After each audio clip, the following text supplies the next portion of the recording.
오늘은 계시록 3장 7절부터 13절까지 나오고 있는 빌라델비아 교회에게 보내는 편지를 요약해서 설명을 해드리도록 하겠습니다. 이 빌라델비아라고 하는 도시는 리디아 왕국 시대에 칼라테부스라는 이름으로 시작되었는데요.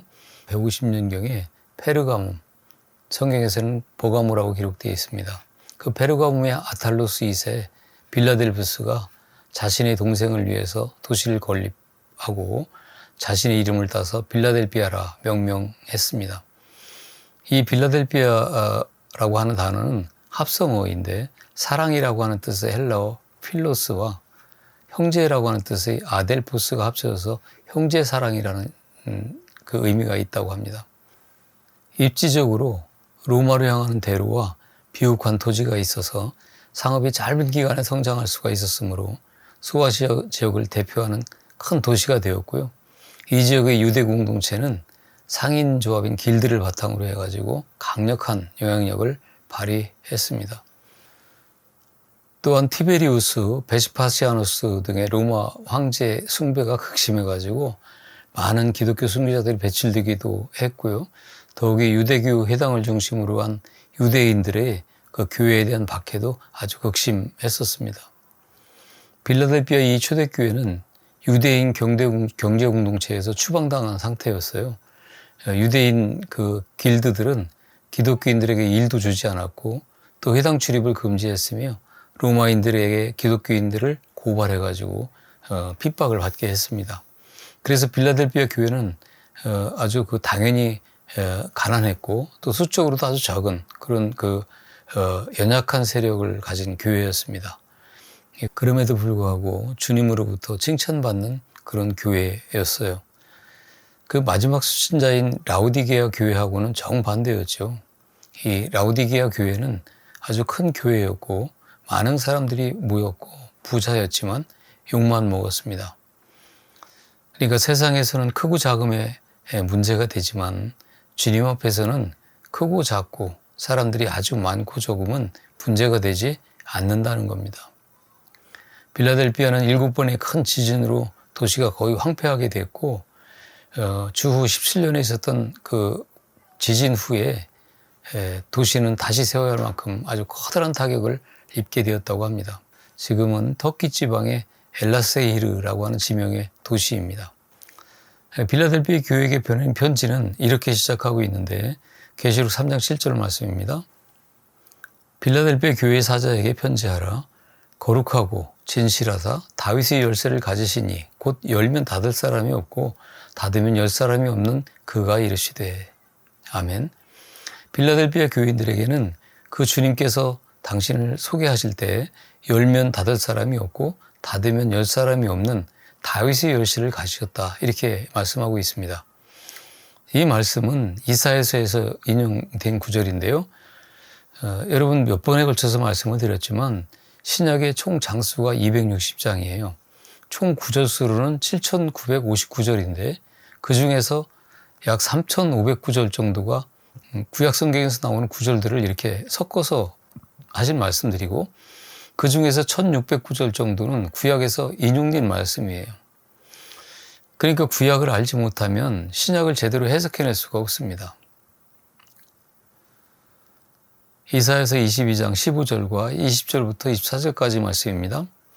주 만군의 여호와께서 이르시되 너는 가서 그 국고를 맡고 왕궁을 맡은 자 셈나를 보고 이르기를 그날에 내가 hil기야의 아들 내 종 엘리야김을 불러 내 옷을 그에게 입히며 내 띠를 그에게 띄워 힘있게 하고 내 정권을 그의 손에 맡기리니 그가 예루살렘 주민과 유다 집의 아버지가 될 것이며 내가 또 다윗의 집의 열쇠를 그의 어깨에 두리니 그가 열면 닫을 자가 없겠고 닫으면 열 자가 없으리라.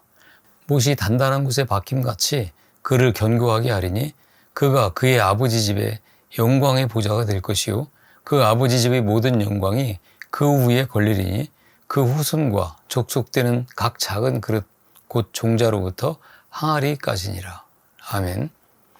이 이야기는 히스기야 왕 때 유다의 국구를 맡은 셈나라는 대신이 있었는데 그가 자기의 묘실, 무덤을 파고서 그곳을 아주 웅장하게 치장을 하다가 하나님께 호되게 꾸중을 듣고 저주를 받게 되는 내용입니다. 그리고 그가 가지고 있던 모든 권세를 엘리야김에게 넘겨주시겠다고 하시면서 다윗의 열쇠를 말씀하시는 거죠. 그런데 21절 말씀을 잘 보시면 그 엘리야김에게 주시겠다고 하시는 것들에 관한 단어들이 전부 다 메시아에 관한 언어들인 것을 알 수가 있습니다. 하나님은 엘리야김을 내 종이라고 부르시면서 그 엘리야김에게 옷을 입히고 띠를 띠워 힘있게 만드시겠다라고 말씀하시죠. 옷과 띠는 구약 성경에서 자주 등장하는 개념이죠.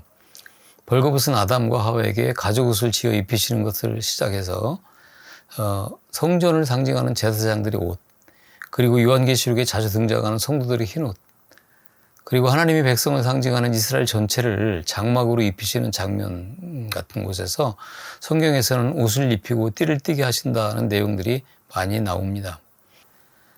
에베소 6장 11절 말씀처럼 우리는 예수 그리스도라고 하는 하나님의 전신갑주를 입고 있는 성도들입니다. 이 말씀에서 표현되는 하나님의 전신갑주, 구원의 투구, 의의 흉배, 믿음의 방패, 평안의 복음에 예비한 신, 진리의 띠, 성령의 검. 이것은 바로 예수 그리스도, 하나님 자신인 겁니다. 그렇기 때문에 이 메시아의 상징으로 엘리야김을 묘사하고 있는 거죠. 그 엘리야김이 다윗의 열쇠를 받습니다. 예수님께서 자신을 다윗의 열쇠를 가지신 이유, 열면 닫을 자가 없고 닫으면 열 자가 없느니라고 하는 것을 표현하신 것은 이 빌라델비아 교인들은 구약을 잘 알고 있었기 때문에 이 편지를 보내고 있는 내가 바로 너희들이 알고 있는 그 구약의 메시아다라고 하는 것을 확인시켜 주는 것입니다. 빌라델비아 교회는 핍박을 받는 작고 가난한 교회였지만 이러한 편지를 받았을 때 자신들이 믿고 있는 그 예수님이 거룩한 본체이시고 또 그분이 진짜 기름 부음을 받으신 분이시며 철장으로 통치하실 왕, 메시아라는 것을 알게 되었습니다. 뿐만 아니라 그분이 엘리야김이 유대의 국구를 맡았던 것처럼 하늘 보고의 열쇠를 갖고 주관하고 계신 분이라는 것을 확인했을 때 빌라델비아 교인들은 떨리는 마음으로 그 편지를 읽으며 큰 위로가 됐을 겁니다. 그 주님께서 계속 말씀을 하시죠. 계시록 3장 8절입니다. 볼지어다 내가 내 앞에 열린 문을 두었으되 능히 닫을 사람이 없으리라. 내가 내 행위를 나누니 내가 작은 능력을 가지고도 내 말을 지키며 내 이름을 배반하지 아니하였도다. 아멘. 이 말씀 또한 미사에서에서 인용된 구절인데 이사야서 60장 11절 말씀입니다. 내 성문이 항상 열려 주야로 닫히지 아니하리니 이는 사람들이 내게로 이방 나라들의 재물을 가져오며 그들의 왕들을 포로로 이끌어옴이라. 아멘. 이 하나님께서 예수 그리스도로 말미암아 이방의 백성들이 하나님의 백성으로 돌아오게 될 것을 예언하는 구절이죠. 이 말씀은 계시록 3장 9절을 보시면 보라 사탄의 회당 곧 자칭 유대인이라 하나 그렇지 아니하고 거짓말하는 자들 중에서 며칠을 내게 주어 그들로 와서 내 발 앞에 절하게 하고 내가 너를 사랑하는 줄을 알게 하리라. 아멘. 바로 그들 중 몇 명 그들의 왕들을 포로로 이끌어 너희들 앞에 절하게 만드시겠다는 말씀인데 이 말씀도 역시 이사야서에서 인용된 구절입니다. 이사야서 60장 14절 말씀입니다. 너를 괴롭히던 자의 자손이 몸을 굽혀 내게 나오며 너를 멸시하던 모든 자가 내 발 아래에 엎드려 너를 일컬어 여호와의 성읍이라 이스라엘의 거룩한 이의 시온이라 하리라. 아멘. 하나님의 백성을 괴롭히던 자들이 하나님의 백성들 발 아래에 엎드려서 그들을 가리켜 여호와의 성읍 이스라엘의 거룩한 자의 시온이라 할 것이라고 말씀합니다. 여호와의 성읍 거룩한 자의 시온은 거룩한 성 새 예루살렘을 말하는데 이 새 예루살렘은 누구를 가리키는 거냐면 바로 여러분 교회 하나님의 백성들을 말합니다. 그리고 10절을 보시면 계시록 3장 10절 말씀이에요. 내가 나의 인내의 말씀을 지켰은즉 내가 또한 너를 지켜 시험의 때를 면하게 하리니 이는 장차 온 세상에 임하여 땅에 거하는 자들을 시험할 때라. 아멘. 많은 분들이 이 말씀을 곡해하고 오해해서 내가 나의 말을 잘 듣고 인내했으니까 내가 너를 휴거시켜서 절대 7년 환란을 면하게 해준다. 이렇게 해석을 하십니다. 교회에서도 그렇게 가르치기도 하죠. 여기서 나의 인내의 말씀을 지켰다라는 말은 헬라어 성경에서 보면 정확하게 우리의 인내가 아니라 예수님의 인내라는 것을 알 수가 있습니다. 그러니까 정확하게 번역을 하면 예수님의 인내에 대한 말씀을 잘 지켰기 때문에 이런 말입니다. 예수님의 순환과 그분의 인내에 대한 복음은 유대인들을 포함한 모든 세상 사람들에게 무시당하고 멸시를 당했는데 그 이유는 이 복음을 그 사람들이 이해를 할 수가 없었기 때문입니다. 그러나 빌라델비아 교회의 하나님의 백성들은 그 순환과 죽음의 인내와 부활을 이해하고 잘 지켰다는 거죠. 그러한 너희들을 내가 지켜서 시험의 때를 면하게 해주겠다 말씀하십니다.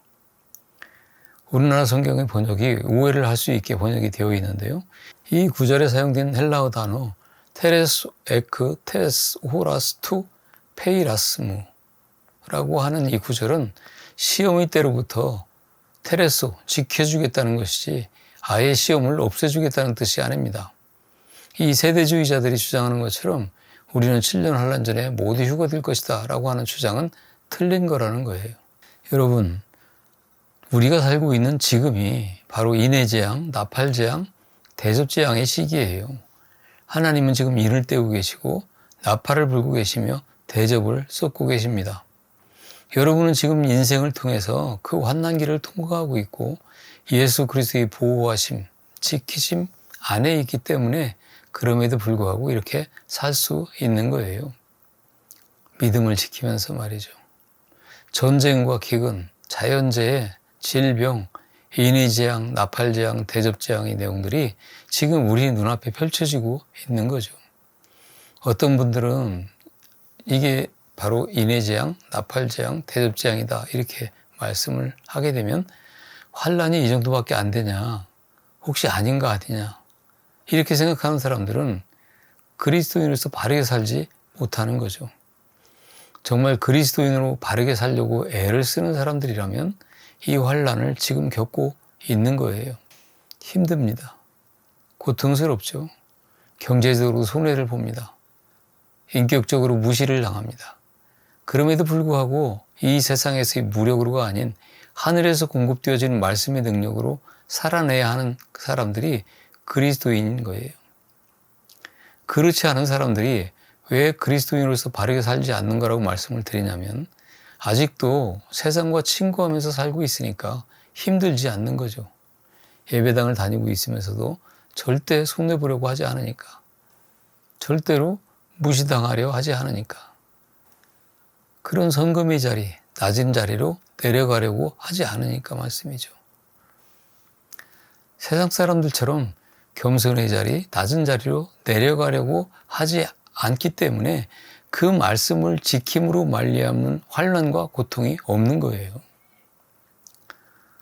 그리고 이기는 자들에게는 하나님 성전의 기둥이 되게 하시겠다라고 말씀을 하십니다. 그리고 그 기둥들은 결코 다시 나가지 않는다라고 합니다. 그리고 그 기둥 위에다가 하늘로부터 내려오는 새 예루살렘의 이름, 교회의 이름과 예수님의 새 이름을 새기시겠다고 말씀하시죠. 출애굽기에서 보면 성막을 지을 때 많은 기둥들이 세워지는데 성전에는 성전을 지탱하는 2개의 기둥이 있습니다. 그 기둥이 빠져버리면 성전은 무너지게 되죠. 여러분, 우리는 하나님의 성전의 기둥입니다. 그리고 그 위에 찬란하고 영광스러운 교회의 이름과 예수 그리스도의 이름이 새겨진 자들이에요. 새 예루살렘, 완성된 참 성전, 완성된 교회의 모습이 이렇습니다. 우리는 기둥이고 우리에게 이름이 새겨져 있어요. 계시록 21장 12절부터 14절까지 말씀입니다. 크고 높은 성곽이 있고 12문이 있는데 문에 12천사가 있고 그 문들 위에 이름을 썼으니 이스라엘 자손 12지파의 이름들이라.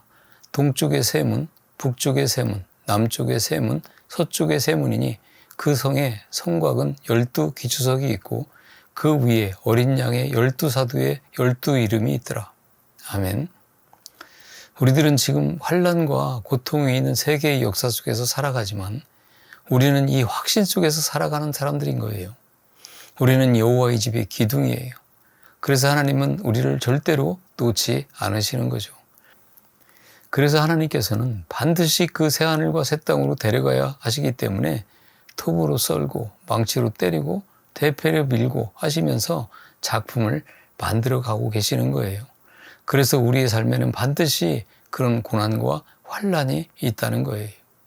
그래서 여러분, 빌라델비아 교인들은 지금 이 땅에서 자신이 겪는 여러 가지 고난과 어려움들이 우리를 괴롭히지만 결국 우리는 여호와의 집에 영원히 거할 것이기 때문에 지금 이런 환란과 고난은 견딜 수 있다라고 하면서 인내해 간 것입니다.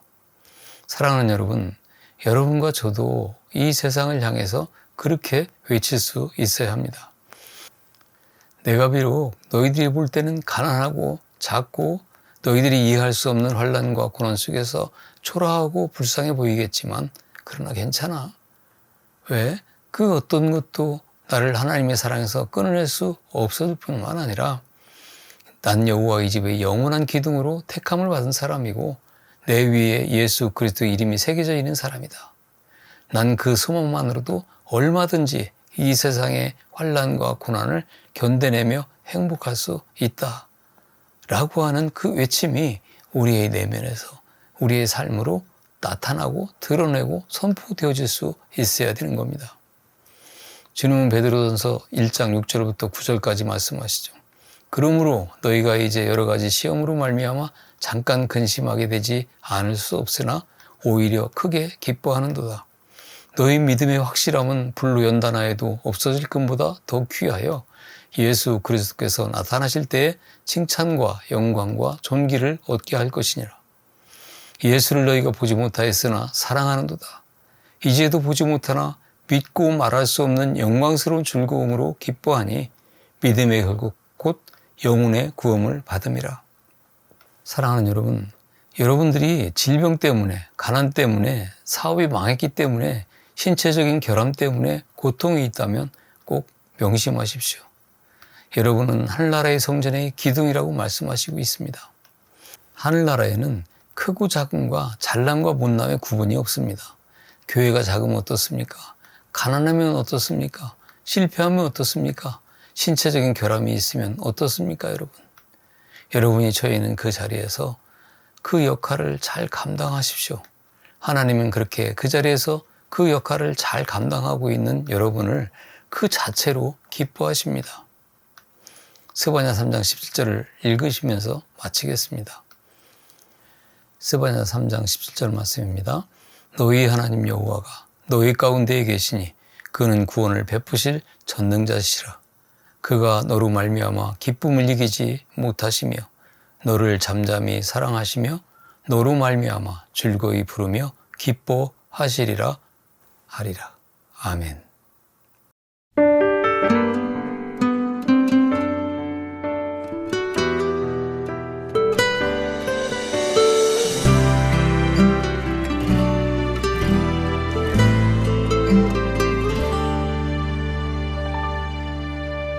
슬픈 마음이 있는 자, 몸과 영혼 병든 자, 누구든지 부르시오.